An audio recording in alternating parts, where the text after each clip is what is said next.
आइए देखते हैं सवाल नंबर तीसरा। जैसे कि सवाल नंबर तीसरा कह रहा है 3x माइनस 5y माइनस 4 बराबर 0, 9x बराबर 2y प्लस 7। इसमें कुछ क्या करना है, आपको इसको उस साइड लेके चल जाना है। वो अभी तरीका तुरंत बताएंगे, लिख रहे हैं, आप लोग ध्यान दीजिएगा जो किस तरह से लिखते हैं हम लोग, ठीक है। जैसे कि मान लो यहाँ दिया हुआ है आपका 3x, इसको हल कर रहे हैं तो लिखेंगे 3x माइनस 5y। और ध्यान से देखिएगा कि इधर -4 है ना, तो इसको उस साइड हम लेके जा सकते हैं, तो सिर्फ चिन्ह बदल जाएगा। इसका माइनस है तो क्या हो जाएगा, प्लस हो जाएगा। तो यहाँ पर लिखेंगे +4। अब इसको हमको मानना है समीकरण नंबर 1, ठीक है। और दूसरा समीकरण है, देखिए ये फिर 9x इस साइड है लेकिन y इधर चला गया, तो फिर आपको यही सब तरीका एग्जामिनर चेक करता है कि आपको ये तरीका आता है कि नहीं आता है। आप सोचिए कि इसको हमको इधर लाना है, तो ये हो जाएगा 9x और y जो इधर आएगा तो लिखा जाएगा -2y बराबर 7। 7 के पीछे प्लस है तो इसके पीछे भी कुछ नहीं है तो प्लस ही है, ठीक है। अब इसको मान लेंगे समीकरण नंबर 2। अब यहाँ से क्या करना है आपको, वहाँ हम बताए थे विलोपन विधि, अब यहाँ पर बताएंगे फिर हम प्रतिस्थापन विधि। फिर यहाँ पर लिखो क्या, प्रतिस्थापन विधि से, प्रतिस्थापन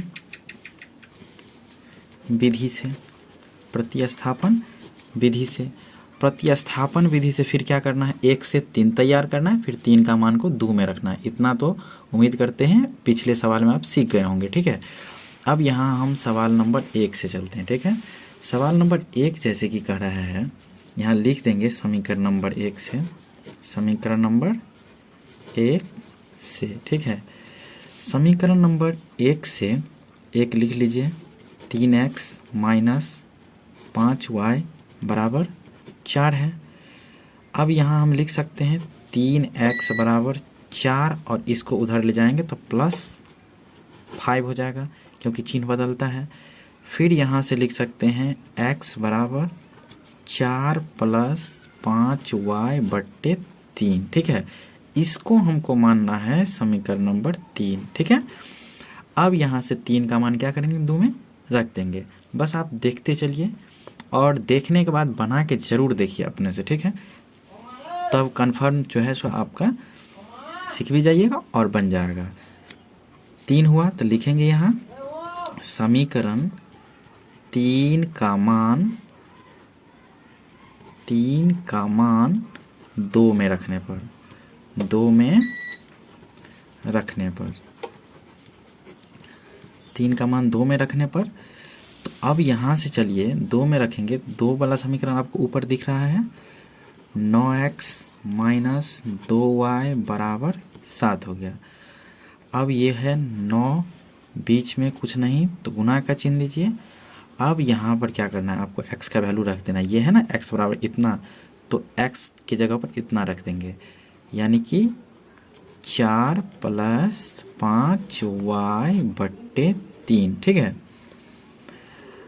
इसको हम कोष्ठ में बंद भी कर सकते हैं, -2y बराबर 7, ठीक। अब ये देखिए गुना है तो 3 से इसको काट दीजिए, 3 से। और तब क्या कीजिए, इधर 3 बचा, 3 से इस कोष्ठ वाला को गुना कर लीजिए। 3 चौका कितना हो गया, 12 + 5 × 15y -2y बराबर 7, ठीक है। अब यहाँ से y देखिए 15 है, हाँ इसमें से 2 को घटा देना है तो कितना बचेगा, 13। y बराबर इधर है 7, उस साइड जाएगा ना तो क्या हो जाएगा, अभी देखिए यहाँ पर प्लस में निकला था ना, तो प्लस में निकला था, यहाँ पर मान रखे थे, 3 से कट गया, 3 से गुना किया, इस साइड जाके ये होगा -12। कितना होगा, -12। तो ये हो गया 13y बराबर, घटाइएगा तो कितना बचेगा, 7 में से जब 12 घटेगा तो बचेगा -5, तो y बराबर हो जाएगा -5 बट्टे 13, ठीक है। -5 बट्टे 13 हो गया। अब फिर y का वैल्यू तो आ गया, अब y का मान 3 में रखने पर, किस में रखेंगे, 3 में। यहाँ लिख दीजिए y का मान 3 में रखने पर, 3 में रखने पर y का मान 3 में रखेंगे ना, तो जैसे कि मान लीजिए x बराबर था 4 + 5y/3।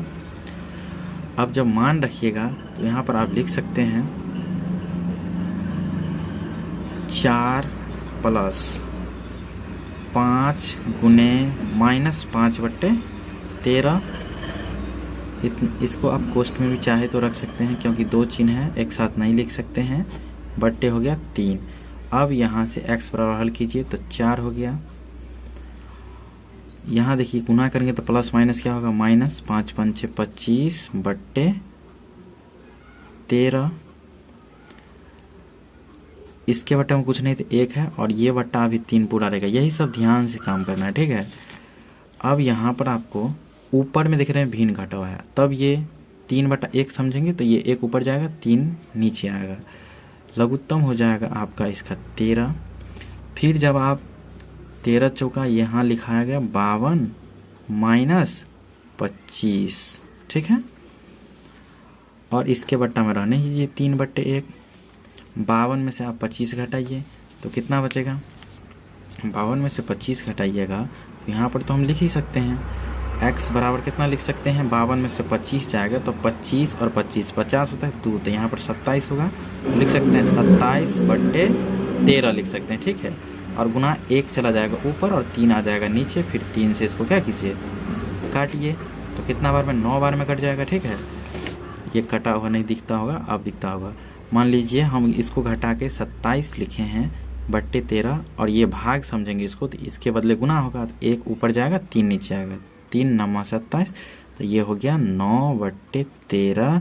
आपका आंसर आ गया, x का मान आ गया 9/13 और y का मान कितना आ गया, y का मान आ गया आपका -5/13, ठीक है।